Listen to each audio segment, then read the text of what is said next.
అది 1947వ సంవత్సరం. అమెరికాలోని ప్రఖ్యాత ప్రిన్స్టన్ యూనివర్సిటీ సరికొత్త విద్యార్థులతో కలకల్లాడుతోంది. ప్రపంచం నలుమూలల నుండి ఎంతోమంది మేధావుల మధ్య ఒక యువకుడు మాత్రం చాలా ఒంటరిగా ఎవరితోనూ కలవకుండా నడుస్తూ ఉండేవాడు. అతనే జాన్ నాష్. జాన్ నాష్ సాధారణమైన వ్యక్తి కాదు. అతని మెదడు నిరంతరం నంబర్స్, ప్యాట్రన్స్, వాటి గురించి ఆలోచిస్తూ ఉంటుంది.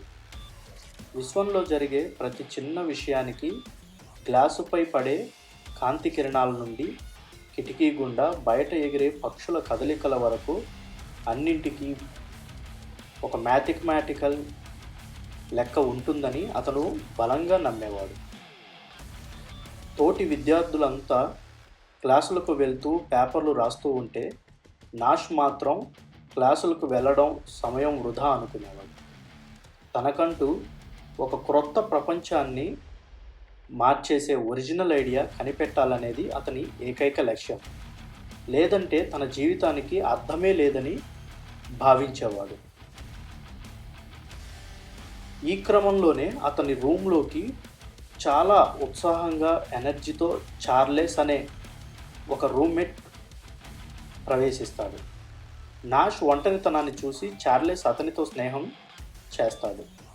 నాష్ పడే మానసిక ఒత్తిడిని గమనించి అతనికి ధైర్యం చెప్తూ బయట ప్రపంచాన్ని చూపించడానికి ప్రయత్నిస్తుంటాడు. ఒకరోజు యూనివర్సిటీ సమీపంలోని ఒక బార్లో నాష్ తన స్నేహితులతో కూర్చొని ఉన్నప్పుడు అక్కడ కొందరు అమ్మాయిలను చూసి స్నేహితులంతా పోటీ పడుతుంటారు. ఆ క్షణంలోనే నాష్ మెదడులో ఒక అద్భుతమైన ఆలోచన మెరుస్తుంది. యాడమ్ స్మిత్ ఆర్థిక సూత్రాలలోని లోపాలను గుర్తిస్తూ సమూహంలో ప్రతి ఒక్కరూ తమకు మాత్రమే కాకుండా సమూహానికి కూడా మేలు జరిగేలా నిర్ణయాలు తీసుకుంటే విజయం ఎలా తథ్యమో ఒక సరికొత్త సిద్ధాంతాన్ని రాస్తాడు. దాన్నే ప్రపంచం తర్వాత నాష్ ఈక్విలిబ్రియం అని పిలిచింది. ఈ ఒక్క ఆవిష్కరణతో నాష్ రాత్రికి రాత్రే ప్రపంచ ప్రసిద్ధ మేధావిగా మారిపోతాడు. అతనికి ప్రతిష్టాత్మకమైన ఎంఐటిలో ప్రొఫెసర్గా మరియు పరిశోధకుడిగా అద్భుతమైన ఉద్యోగం లభిస్తుంది. ఎంఐటిలో పనిచేస్తున్న రోజుల్లో నాష్ జీవితంలోకి ఆలియా అనే ఒక అందమైన, తెలివైన విద్యార్థిని వస్తుంది. నాష్ అసాధారణమైన తెలివితేటలను చూసి ఆమె అతన్ని ప్రేమిస్తుంది. నాష్కు కూడా ఆమెపై ఇష్టం ఏర్పడి ఇద్దరూ పెళ్లి చేసుకుంటారు. అయితే సరిగ్గా ఇదే సమయంలో నాష్ జీవితంలోకి విలియం ప్యార్చర్ అనే ఒక రహస్య మిలిటరీ ఏజెంట్ ప్రవేశిస్తాడు. అమెరికాకు వ్యతిరేకంగా సోవియట్ యూనియన్ పత్రికలలో, మ్యాగజైన్లలో సీక్రెట్గా వాడుతున్న ఒక కోడ్ లాంగ్వేజ్ని డీకోడ్ చేసే బాధ్యతను పార్చర్ నాష్కు అప్పగిస్తాడు.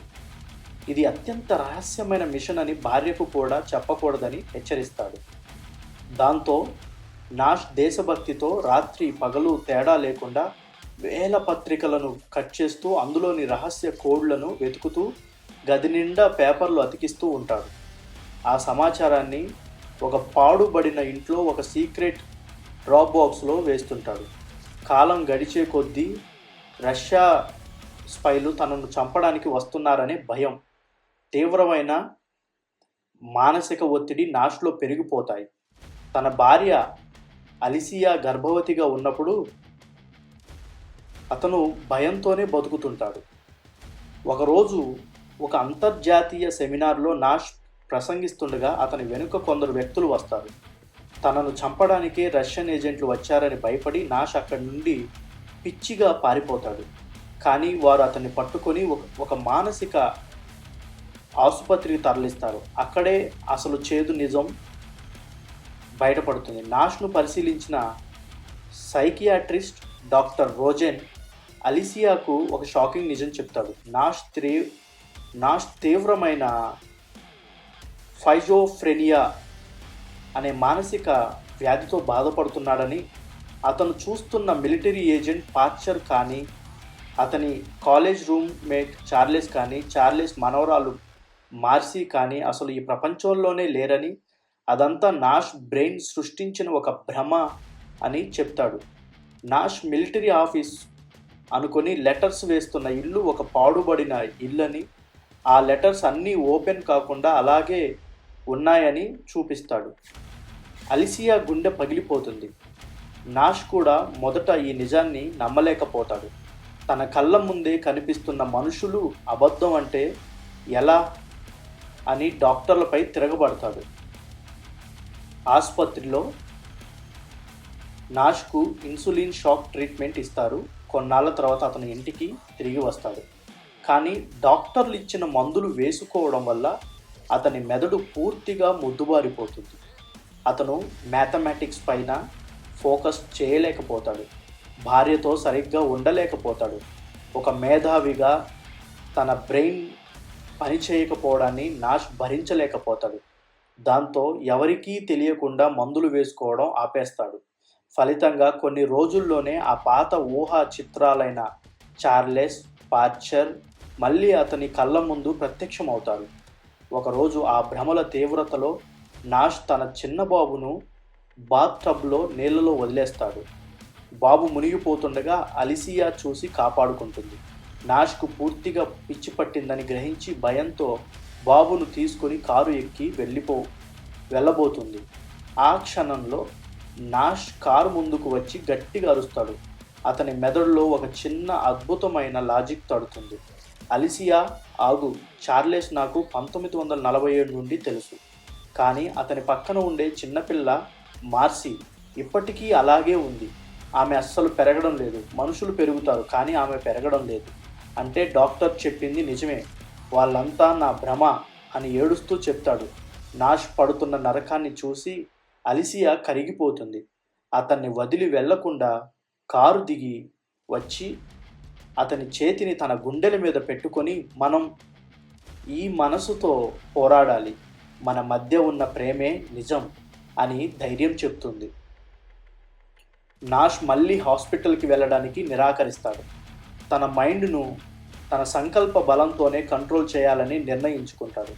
అతను పాత ప్రిన్స్టన్ యూనివర్సిటీకి వెళ్ళి అక్కడ లైబ్రరీలో కూర్చొని చదువుకోవడానికి అనుమతి అడుగుతాడు.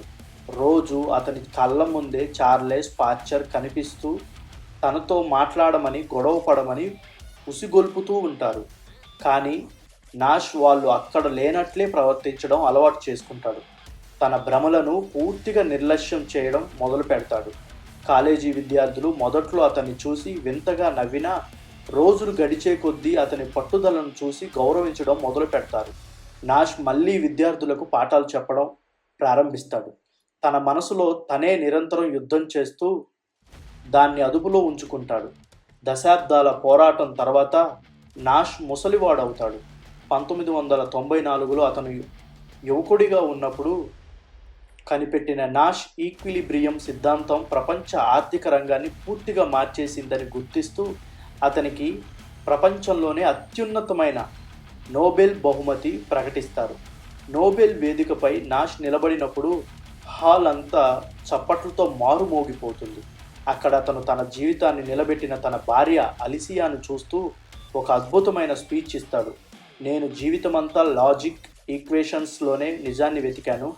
కానీ ఈ సుదీర్ఘ మానసిక పోరాటం తర్వాత నాకు అర్థమైంది ఏంటంటే అన్ని ఈక్వేషన్ల కంటే గొప్పది, నిజమైనది కేవలం ప్రేమ మాత్రమే. అలిసియా, నా జీవితంలో నువ్వే అతిపెద్ద ఈక్వేషన్. నీ వల్లే నేను ఇక్కడ ఉన్నాను అని చెప్తాడు. సభ ముగిసి వాళ్ళందరూ బయటకు వస్తుండగా దూరం నుండి ఆ పాత చార్లెస్, పార్చర్, మార్సీ అలాగే నిలబడి చూస్తూ ఉంటారు. కానీ నాష్ వారి వైపు చూసి ఒక చిన్న చిరునవ్వు నవ్వి అలిసియా చేయి పట్టుకొని వెలుతురు వైపు ముందుకు సాగిపోతాడు.